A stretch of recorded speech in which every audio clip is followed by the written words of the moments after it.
السلام عليكم ورحمة الله وبركاته والصلاة والسلام على سيدنا Muhammad la ilahi wa sallam. Et si ton lundi soir devenait le point de départ d'un changement invisible, mais profondément réel, pas un changement bruyant, pas un bouleversement spectaculaire que tout le monde remarque, mais un changement discret, silencieux, qui commence là où personne ne regarde vraiment, dans ton cœur. Le lundi n'est pas un jour ordinaire. Il passe souvent inaperçu. Il arrive après la fatigue du week-end, au milieu des responsabilités, des soucis, des routines qui reprennent. Et pourtant, dans la balance d'Allah, le lundi porte un poids spirituel immense.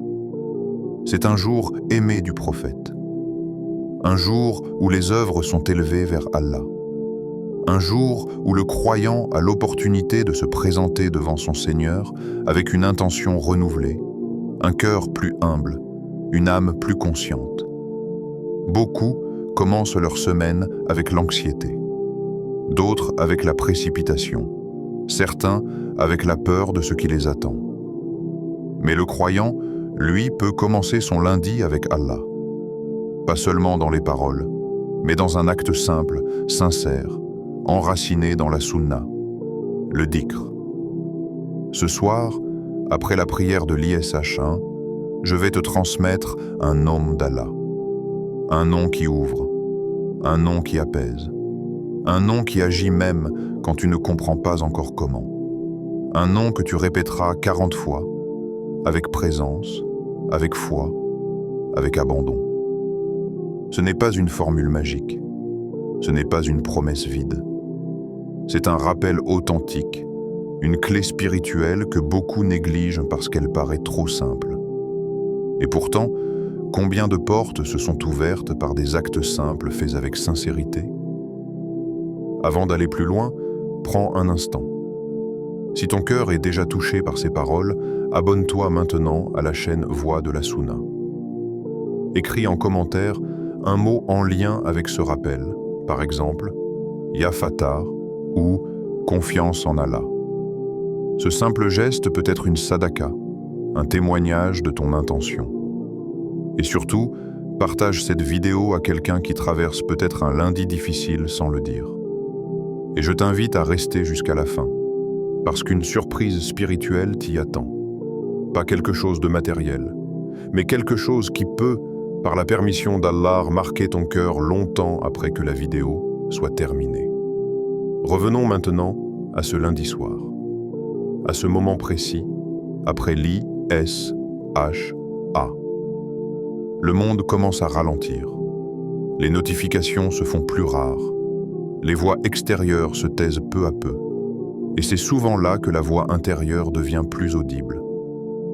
C'est à ce moment-là que beaucoup ressentent le poids de leurs préoccupations.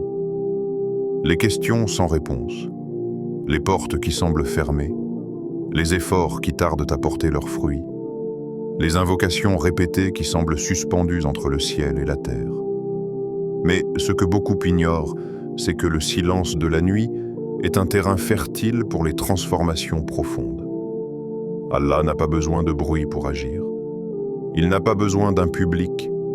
Il agit quand il veut, comme il veut, pour qui il veut. Le prophète, que la paix et le salut d'Allah soient sur lui, nous a enseigné que les œuvres sont présentées à Allah certains jours. Et quand le lundi arrive, ce n'est pas seulement un jour de plus qui passe. C'est une opportunité. Une opportunité de dire « Oh Allah, voici mon cœur, voici mes faiblesses, voici mes attentes. Je ne m'appuie pas sur mes forces, mais sur toi. » Répéter un nom d'Allah après l'ISH1 ce lundi soir, ce n'est pas ajouter une charge de plus à ta vie. C'est au contraire déposer un fardeau. C'est reconnaître que certaines choses te dépassent et que celui qui détient toutes les clés ne te dépasse jamais. Peut-être que ton destin te semble figé. Peut-être que tu as l'impression que rien ne bouge. Mais ce que tu ne vois pas, c'est qu'Allah travaille parfois avant que le changement ne soit visible.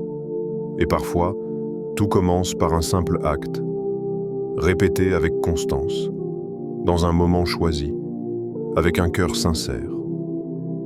Ce lundi soir peut être ordinaire pour le monde, mais pour toi, il peut devenir un point de départ.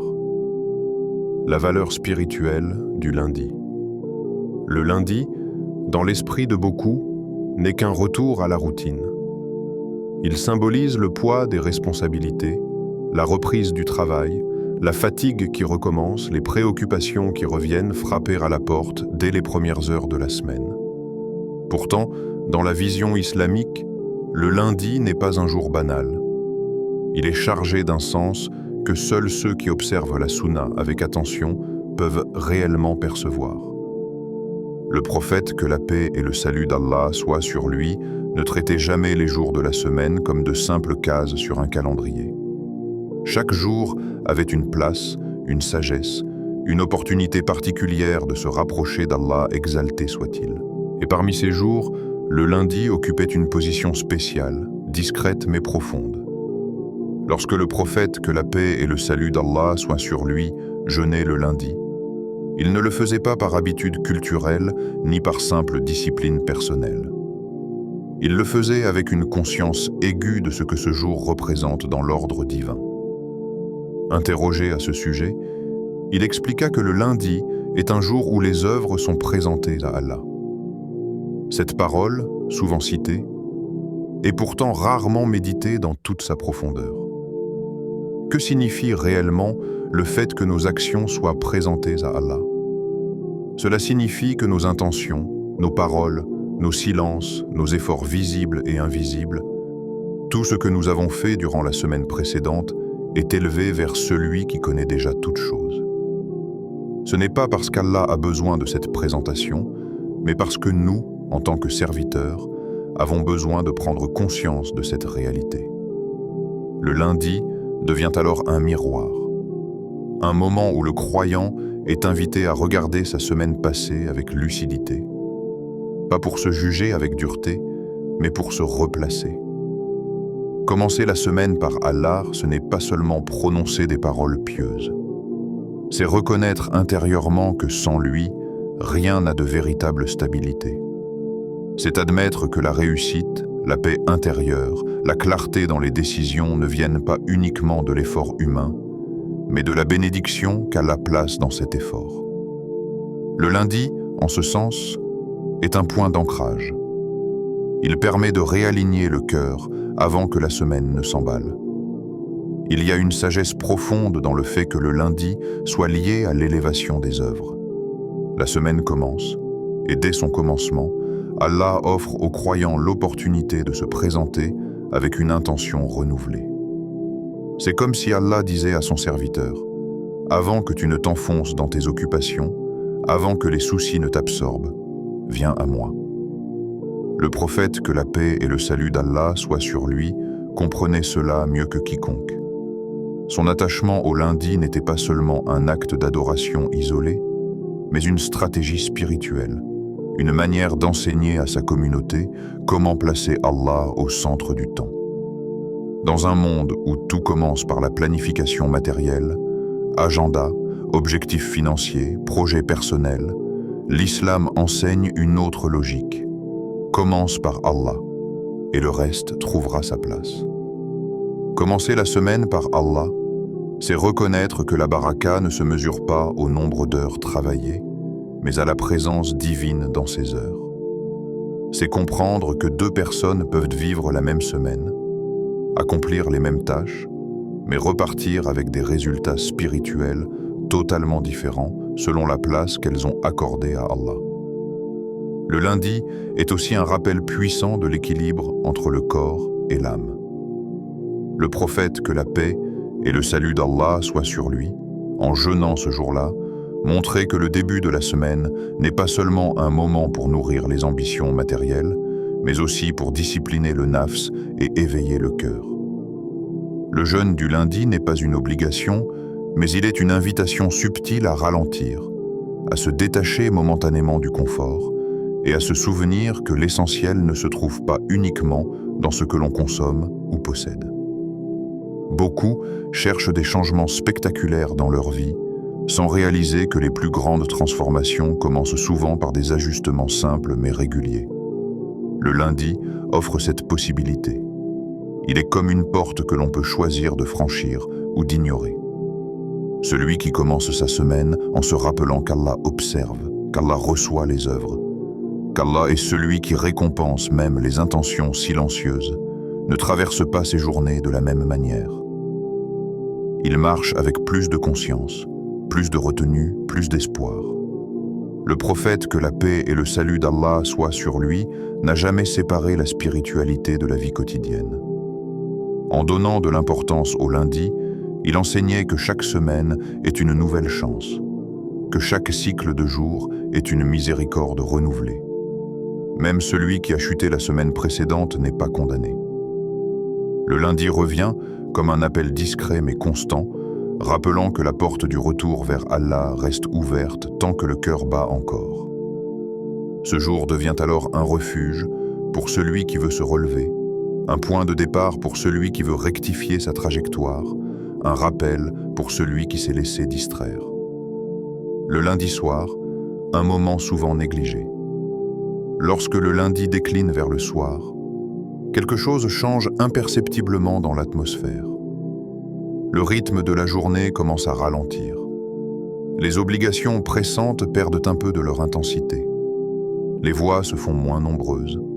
Les rues se calment, les écrans s'éteignent progressivement, et le cœur, souvent sans qu'on s'en rende compte, commence à respirer différemment.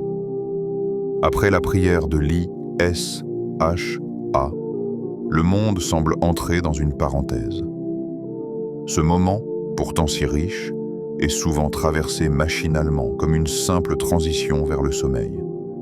Et pourtant, après l'I-S-H-A, le croyant se retrouve face à lui-même. Il n'y a plus d'excuses liées au travail, plus d'obligations sociales immédiates, plus de course contre le temps. Il y a ce silence relatif, parfois inconfortable, parfois apaisant, dans lequel l'âme devient plus sensible. Les distractions diminuent non pas parce qu'elles ont disparu, mais parce qu'elles perdent momentanément leur emprise. C'est dans cet espace que le cœur devient plus réceptif, plus attentif aux murmures intérieurs, plus ouvert au rappel d'Allah. Le lundi soir est souvent négligé parce qu'il ne correspond pas aux grands moments que l'on valorise habituellement. Ce n'est ni le vendredi avec sa prière collective, ni le mois de Ramadan avec son ambiance spirituelle particulière.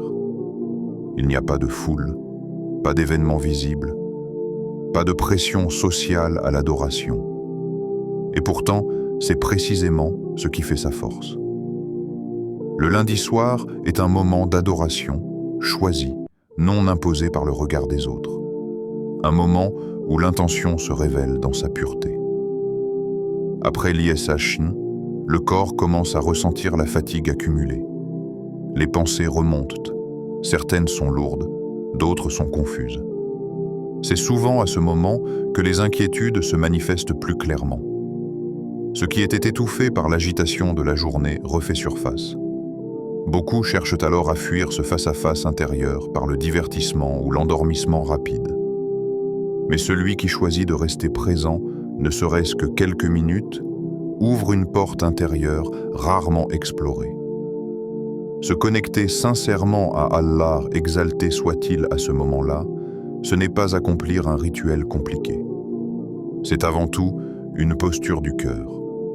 C'est accepter d'être vulnérable devant celui qui connaît déjà toutes les failles. Après l'ISH1, il n'y a plus besoin de prétendre être fort, organisé ou maître de la situation. Le serviteur peut simplement se présenter tel qu'il est, avec ses manques, ses attentes, ses questions sans réponse. Et c'est précisément dans cet état que le dhikr prend une autre dimension. Le lundi soir porte en lui une symbolique particulière. Il clôt le premier jour de la semaine, comme un bilan silencieux. Ce qui a été fait, ce qui a été manqué, ce qui a été dit, ce qui a été retenu. Le cœur, plus calme, devient un terrain fertile pour la répétition des noms d'Allah. Chaque invocation résonne différemment quand elle n'est pas pressée par l'urgence du temps. Chaque parole prononcée après l'ISH semble s'inscrire plus profondément dans l'âme. beaucoup sous-estimant la puissance de ces moments discrets. Ils pensent que les grandes transformations ne peuvent naître que dans des contextes exceptionnels. Pourtant, l'histoire spirituelle est remplie de changements qui ont commencé dans le silence, dans l'ombre, dans des instants où personne ne regardait. Le lundi soir est l'un de ces instants. Un moment où Allah accueille le serviteur sans intermédiaire, sans bruit, sans mise en scène. Lorsque les distractions diminuent, ce n'est pas seulement l'extérieur qui se calme, c'est aussi l'intérieur qui devient plus audible. Les regrets, les espoirs, les aspirations profondes remontent à la surface.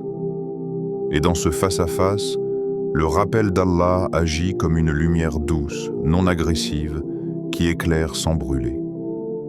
Se connecter à Allah après l'ISH1, ce lundi soir, c'est accepter que le véritable changement commence souvent là où le monde ne regarde plus. Ce moment n'exige pas la perfection, il demande seulement la sincérité. Un cœur présent vaut mieux qu'un corps fatigué mais distrait.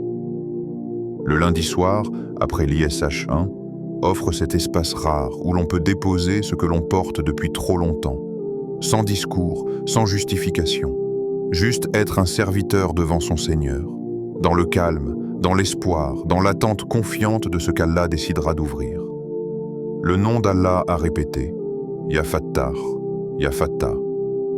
Il existe des portes dans la vie humaine que personne ne voit, mais que chacun ressent. Elles ne sont pas faites de bois ni de métal. Elles ne grincent pas quand on essaye de les pousser. Elles sont invisibles, mais leur fermeture pèse parfois plus lourd qu'un mur. Ce sont les portes des issues retardées, des réponses qui tardent, des situations bloquées, des prières répétées sans résultat apparent.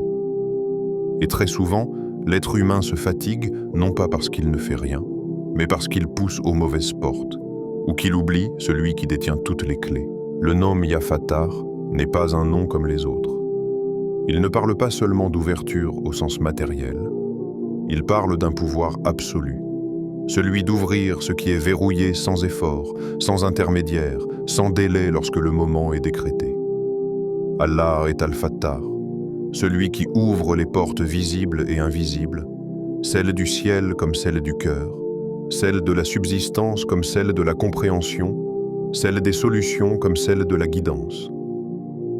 Quand ce nom est prononcé avec conscience, il agit d'abord à l'intérieur avant d'agir à l'extérieur. Les portes fermées dans ta vie ne sont pas un hasard. Elles ne sont pas toujours un châtiment, ni une injustice, ni un oubli divin. Parfois, elles sont une protection. Parfois, elles sont une préparation. Et parfois, elles sont une invitation à changer de direction, de posture ou de dépendance. Le problème n'est pas que la porte soit fermée, mais que le cœur s'accroche à la porte au lieu de s'attacher au propriétaire de la porte. Dire « Ya Fatah », c'est reconnaître une vérité fondamentale. Tu ne contrôles pas les ouvertures de ta vie. Tu peux frapper, tu peux demander, tu peux patienter, mais tu ne peux pas forcer ce qu'Allah a choisi de maintenir fermé. Et inversement, lorsque Allah décide d'ouvrir, aucune force ne peut empêcher cette ouverture, même si tout semblait contre toi. Cette prise de conscience est déjà une libération. Elle allège le cœur de la pression de tout maîtriser. Il y a des portes émotionnelles qui restent fermées pendant des années. La paix intérieure, le pardon, la sérénité. Il y a des portes intellectuelles, la compréhension, la clarté, la capacité de voir les choses avec sagesse. Il y a des portes matérielles, un travail, une stabilité, une issue financière. Et il y a des portes spirituelles, la constance dans l'adoration, la douceur dans la foi, la proximité avec Allah. Le nom Ya Fatah embrasse toutes ces dimensions sans distinction. Lorsque tu répètes Ya Fatah, tu n'es pas en train de donner un ordre à Allah. Tu es en train de te repositionner en tant que serviteur. Tu dis, consciemment ou non, « Oh Allah, je reconnais que tu es celui qui ouvre et que moi je suis celui qui attend. » Cette posture intérieure transforme la manière dont tu vis l'attente. Elle transforme l'impatience en confiance, l'angoisse en espoir, la frustration en abandon. Il est important de comprendre que l'ouverture divine ne ressemble pas toujours à ce que l'on imagine. Parfois, Allah ouvre une porte en fermant une autre. Parfois, il ouvre le cœur avant d'ouvrir la situation. Parfois, il ouvre la patience avant d'ouvrir la solution. Et parfois, il ouvre les yeux du serviteur sur une réalité qu'il refusait de voir. Dire Ya Fatah, c'est accepter toutes les formes d'ouverture, même celles qui dérangent l'ego. Ce nom agit aussi comme un rappel contre l'illusion de l'autosuffisance. L'être humain a tendance à penser que ses compétences, ses relations, ses efforts sont les véritables clés. Mais combien de personnes talentueuses restent bloquées? Combien de personnes compétentes voient les portes se fermer sans explication? Et combien d'autres, sans moyens apparents, voient des ouvertures inattendues se présenter à elles? La différence ne réside pas toujours dans ce que l'on possède, mais dans celui sur qui l'on s'appuie. Ya Fatah n'est pas seulement le nom de l'ouverture extérieure, il est aussi le nom de la décision juste. Allah est celui qui tranche, qui juge, qui ouvre la vérité là où la confusion règne. Dans les moments où tu ne sais plus quoi faire, où les choix semblent tous imparfaits, ce nom rappelle qu'il existe une sagesse supérieure à ton raisonnement, une sagesse qui voit l'ensemble du chemin, pas seulement le prochain pas. Quand ce nom est répété avec présence, il agit comme une lumière douce qui éclaire progressivement ce qui était flou, pas nécessairement en donnant toutes les réponses d'un coup, mais en apaisant l'urgence d'avoir une réponse immédiate. Et dans cet apaisement, le cœur devient plus réceptif à ce qu'Allah décide d'ouvrir, quand il le décide. Pourquoi le répéter 40 fois? Le chiffre 40 n'apparaît pas dans la tradition islamique par hasard. Il traverse les récits prophétiques, les étapes de transformation, les moments de maturation. Ce n'est pas un chiffre magique, ni une formule secrète, mais un symbole puissant de constance et de processus. L'islam n'enseigne pas une spiritualité de l'instantané, mais une spiritualité du cheminement. Et le chiffre 40 incarne précisément cette idée, celle d'un changement qui s'installe par la répétition consciente. Dans le Coran et la Sunna, le chiffre 40 est associé à des périodes de préparation, d'épreuve, de transition. Il marque souvent un seuil, un passage entre un état et un autre. Cette récurrence n'est pas là pour impressionner, mais pour enseigner une loi spirituelle fondamentale. Le cœur humain ne se transforme pas dans la précipitation. Il a besoin de temps, de constance, de répétition pour intégrer profondément une réalité. Répéter Ya Fatah 40 fois, ce n'est pas chercher à accumuler des points ou à atteindre un quota mécanique. C'est s'inscrire dans un rythme qui oblige à ralentir, à respirer, à rester présent. Dire un nom d'Allah une seule fois peut être un rappel. Le dire 40 fois devient une immersion. Le mental finit par se taire et le cœur commence à parler. La répétition a un effet psychologique et spirituel profond. Elle désarme l'agitation intérieure. Au début, l'esprit est distrait. Il pense à autre chose. Il récite sans écouter. Puis, progressivement, quelque chose change. Les mots commencent à descendre. Le sens prend plus de place. Le cœur s'adoucit. Ce processus ne peut pas être précipité. Le chiffre 40 impose cette lenteur bénéfique. Dans un monde obsédé par la rapidité, la répétition consciente devient un acte de résistance spirituelle. Elle enseigne la patience à une âme habituée à l'immédiateté. Elle rappelle que les grandes ouvertures ne se produisent pas toujours dans l'instant, mais qu'elles se construisent dans la persévérance silencieuse. Répéter 40 fois, c'est accepter de rester avec Allah plus longtemps que ce que l'ego voudrait. Il est essentiel de comprendre que ce n'est pas le nombre en lui-même qui agit. Le nombre n'a aucun pouvoir indépendant. Ce qui agit, c'est la sincérité du cœur, la présence, l'humilité. Le chiffre 40 est un cadre, une discipline, un contenant. Mais le contenu, c'est l'intention. Sans intention, la répétition devient un geste vide. Avec intention, même une répétition modeste peut produire des effets profonds.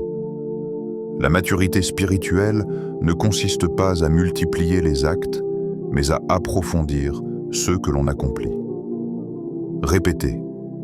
Ya Fatah 40 fois invite à cette profondeur. Cela oblige à ralentir suffisamment pour ressentir ce que l'on dit. À prendre conscience que chaque répétition est une demande implicite, une reconnaissance de dépendance, un aveu de besoin.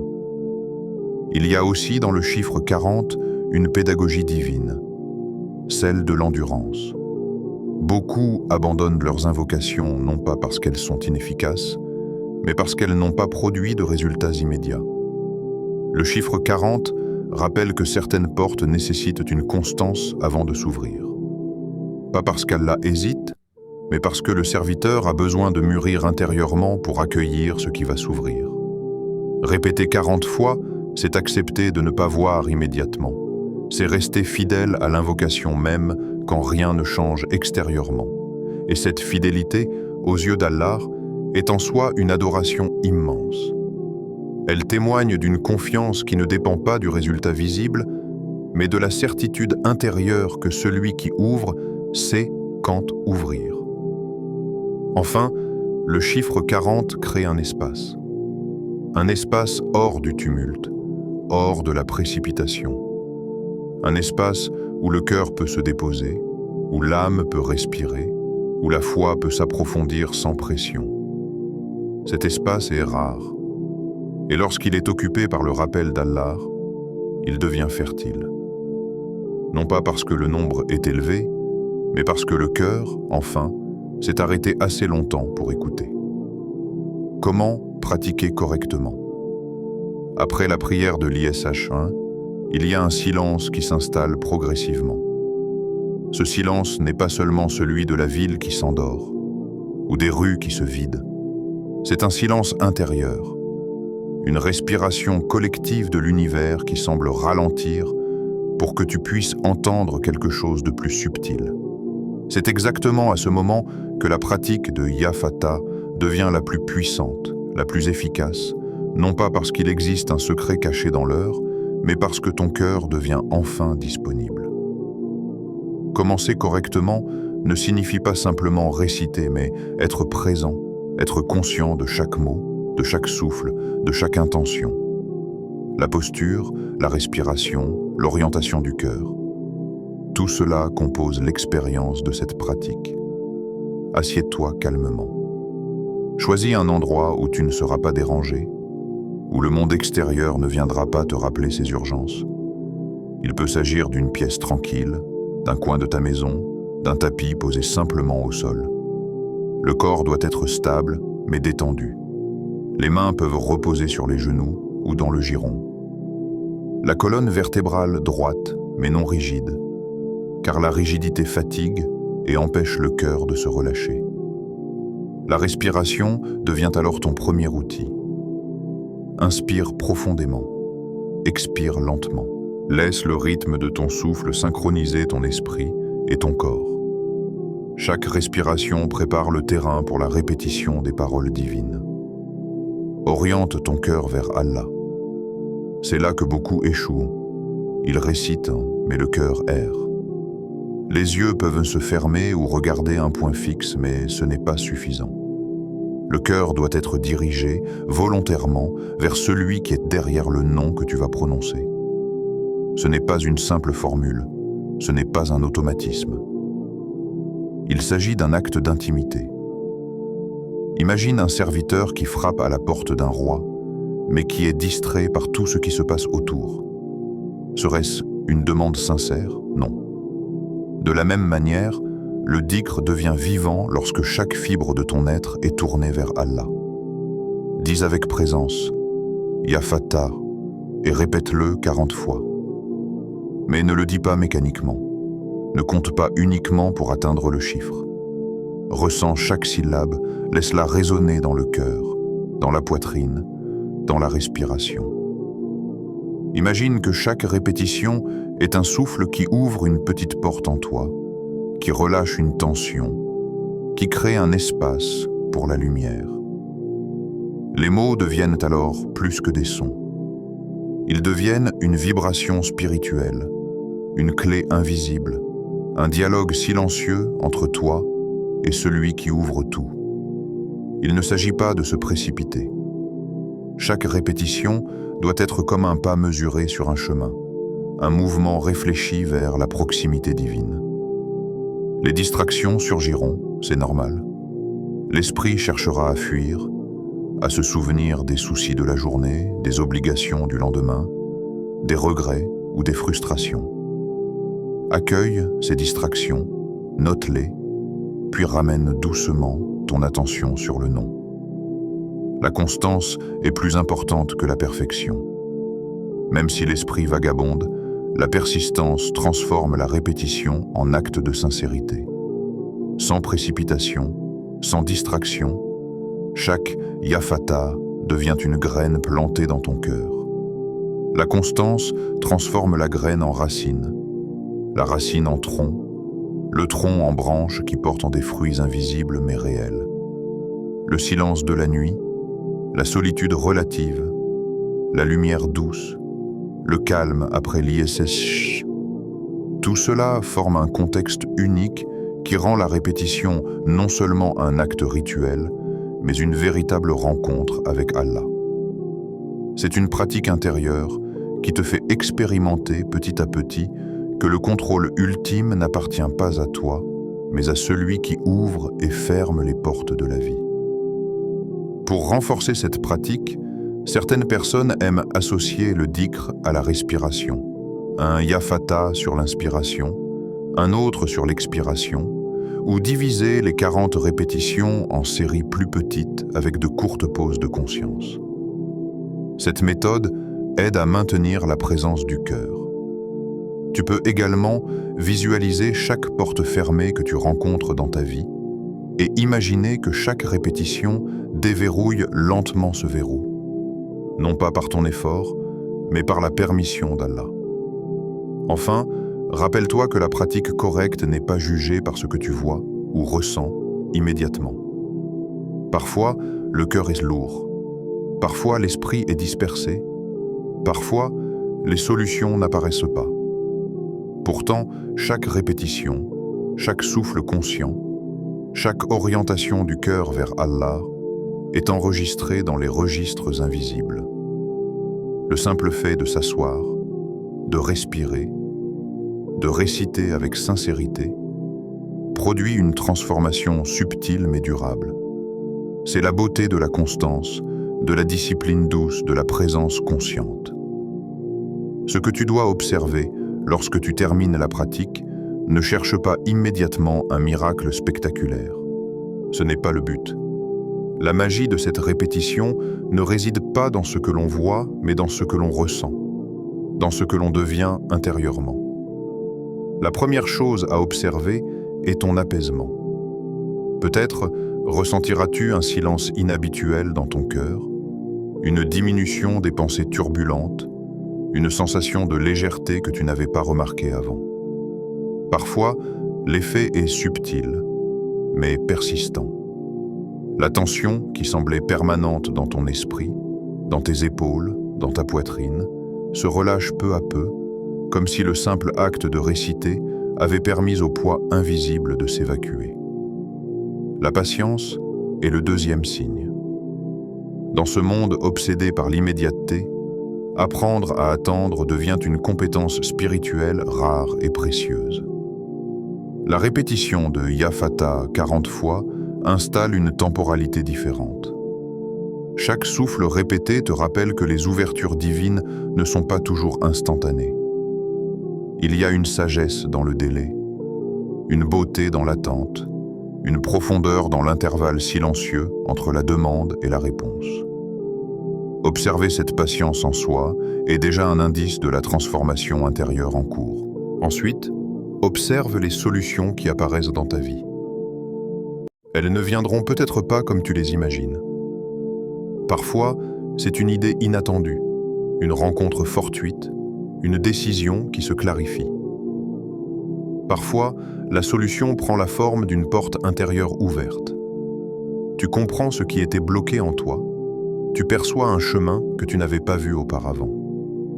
Ces changements subtils sont souvent invisibles aux yeux des autres, mais ils sont réels et puissants. Apprendre à les reconnaître devient un art, une discipline spirituelle. Il est crucial de comprendre qu'Allah agit parfois lentement à nos yeux. Le serviteur impatient peut croire que l'invocation n'a pas été entendue, que la répétition est inutile, que le non ne produit aucun effet. Mais en réalité, chaque invocation est enregistrée, chaque souffle sincère est accueilli et chaque intention pure est récompensée, parfois immédiatement, parfois de manière différée. La lenteur apparente n'est pas une absence, mais un processus. Elle permet à la transformation de s'ancrer profondément, de toucher des couches de l'âme que l'action rapide ne pourrait jamais atteindre. Tu dois également observer les changements subtils dans tes relations avec toi-même et avec les autres. La répétition consciente d'un nom qui ouvre toutes les portes ne transforme pas seulement les obstacles extérieurs, elle transforme l'âme. Peut-être que tu remarques plus de calme dans tes interactions, plus de compréhension, plus de résilience face aux difficultés. L'effet n'est pas toujours spectaculaire, mais il est tangible, et il s'accumule avec le temps. Enfin, ce que tu observes doit nourrir ton espoir et ta confiance en Allah. Les transformations ne se mesurent pas toujours par des résultats immédiats ou visibles. Elles se manifestent dans la constance, la sérénité intérieure, la clarté d'esprit, la capacité à attendre avec foi et confiance. Et à chaque lundi soir où tu répètes « Ya Fatah » après l'ISH 1, cette observation consciente devient elle-même un acte de dhikr, une façon de remercier Allah pour la guidance et la patience qu'il installe en toi. Un rappel de la sunna et invocation finale. Le prophète, que la paix et le salut d'Allah soient sur lui, nous a transmis des trésors qui ne se démodent jamais, des enseignements intemporels qui parlent directement au cœur de chaque génération, y compris la nôtre. Parmi ces trésors, l'art de s'attacher au nom d'Allah occupe une place centrale, subtile mais puissante, invisible aux yeux du monde mais lumineuse pour celui qui sait regarder avec le cœur. Imagine un monde où les portes qui te semblaient fermées depuis longtemps commencent à s'ouvrir silencieusement, où les inquiétudes se transforment en espoir, où la paix remplace l'angoisse, non pas par hasard, mais par l'effet d'une guidance divine subtile. C'est exactement ce que la Sunna nous promet lorsqu'on invoque Allah par ses noms. Le prophète, que la paix et le salut d'Allah soient sur lui, nous a enseigné que les noms d'Allah ne sont pas de simples mots. Ils sont des clés, des vibrations spirituelles, des chemins vers la proximité divine. Le nom que nous avons choisi de répéter aujourd'hui, Ya Fatah, s'inscrit dans cette tradition. Mais il ne suffit pas de le prononcer avec la bouche. Il faut que le cœur s'implique, que chaque syllabe devienne un écho de notre foi, une manifestation de notre humilité et de notre dépendance à Allah. Celui qui s'attache à ces noms ne perd jamais, même si, à première vue, rien ne change. Même si la solution que tu attends tarde à se manifester, même si les portes semblent encore closes, le simple fait de persévérer, de répéter avec sincérité, de garder le cœur tourné vers Allah, produit une transformation invisible mais réelle. La beauté de ce rappel est qu'il ne dépend pas du temps, ni de l'espace, ni des circonstances extérieures. Tu peux être seul dans ta chambre, le monde endormi autour de toi, et pourtant ton invocation, portée par ton intention sincère, est entendue par celui qui entend toutes choses. Chaque mot prononcé avec présence est enregistré. Chaque souffle conscient devient une lumière dans ton dossier spirituel. Ce que tu vois, ce que tu perçois avec tes sens limités n'est qu'une fraction de ce qui se passe réellement dans le monde invisible. Allah travaille dans les dimensions que l'homme ne peut pas toujours comprendre, mais chaque acte sincère trouve son écho, et chaque invocation à sa récompense, déjà écrite dans les registres célestes.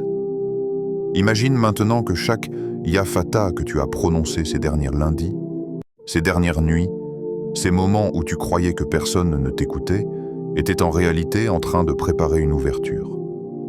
Peut-être que tu ne vois pas encore le changement dans ta situation extérieure. Peut-être que la solution semble lente, mais le chemin intérieur a déjà été transformé. Ton cœur est plus patient, ton esprit plus clair, ta confiance plus profonde. Le serviteur ne doit pas mesurer le succès uniquement par l'effet visible. La Sunna nous rappelle que parfois, la transformation intérieure est le précurseur de tout changement extérieur, et souvent le plus important. Lorsque tu répètes ce nom, tu n'es pas seulement en train de demander une ouverture spécifique, tu es en train de remodeler ton rapport à la vie. Tu apprends à observer sans impatience, à accepter sans désespoir, à espérer sans relâche. Le prophète, que la paix et le salut d'Allah soient sur lui, nous a montré que l'invocation n'est jamais perdue, que même lorsque le résultat tarde, la récompense est assurée, car Allah regarde l'intention et la constance. C'est un enseignement puissant contre l'angoisse et l'impatience, un antidote contre la frustration que l'on ressent lorsqu'on attend une réponse qui ne vient pas dans l'instant. Maintenant, place ton esprit dans cette posture de serviteur. Assieds-toi, ferme les yeux, respire profondément et permets à chaque mot de pénétrer ton cœur. Dis doucement, Ya Fata. Sens le poids de tes difficultés se relâcher, la pression des portes fermées se réduire. Imagine chaque répétition comme un souffle qui libère ton cœur, qui éveille ton esprit, qui prépare ton âme à recevoir les bénédictions et les solutions que Allah décide d'ouvrir. Et surtout, fais-le avec constance, sans te précipiter, sans te laisser distraire, car chaque acte de persévérance inscrit une trace dans ton dossier spirituel, une lumière invisible mais éternelle. Il est également essentiel de comprendre que chaque fois que tu prononces ce nom, tu entres dans une relation vivante avec Allah. Ce n'est pas un simple exercice mécanique, c'est un dialogue silencieux. Chaque répétition devient une conversation intime entre le serviteur et le Créateur, un moment de proximité où le cœur apprend à dépendre uniquement de celui qui ouvre toutes les portes. Même si tu ne ressens rien immédiatement, même si le monde extérieur semble inchangé, le cœur reçoit déjà un apaisement, une clarté, une capacité renouvelée à faire face aux défis avec confiance et patience. L'invocation finale que nous prononçons ensemble aujourd'hui prend toute sa puissance dans ce contexte. Ô Allah Ya Fattar, ouvre pour nous les portes de ta miséricorde, les portes du licite, les portes de la sérénité et de la guidance.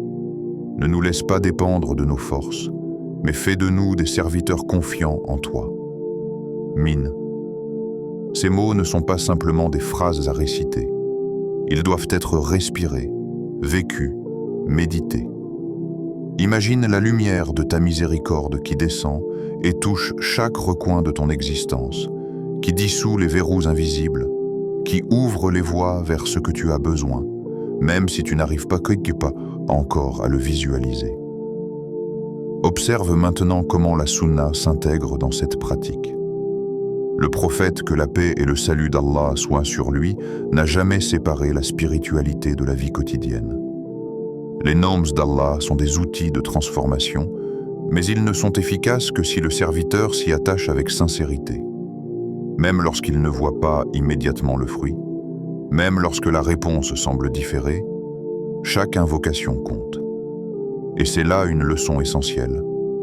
La valeur de l'invocation ne réside pas dans sa manifestation visible, mais dans la constance et la profondeur de la foi qu'il apporte. À ce moment, il est naturel de ressentir un mélange d'espoir et d'humilité. Tu prends conscience que certaines choses ne dépendent pas de toi, que certaines portes ne peuvent s'ouvrir que par la permission d'Allah. Et cette reconnaissance transforme la peur en confiance, le doute en patience, la précipitation en calme. tu réalises que chaque répétition de Ya Fatah est une manifestation de ta dépendance consciente à Allah, un rappel que la puissance ultime ne réside pas dans les efforts humains seuls, mais dans celui qui contrôle toutes choses. Et même après cette invocation, continue d'observer les effets subtils. Les solutions apparaissent parfois sous des formes inattendues. La porte qui semblait fermée depuis des années peut se révéler ouverte par un chemin que tu n'avais jamais envisagé. La sérénité peut surgir dans ton cœur alors que tu t'y attendais le moins. Le message de la Sunna est clair. L'effet ne se limite pas à la satisfaction immédiate, mais s'étend à la transformation intérieure et à l'établissement d'une foi solide, patiente et confiante. Si ce rappel a touché ton cœur, alors fais un acte simple mais puissant. Like cette vidéo, signe visible de ton intention de rester attaché à la Sunna. Écris en commentaire « Ya Fatah » ou toute phrase qui reflète ton expérience spirituelle de cette pratique.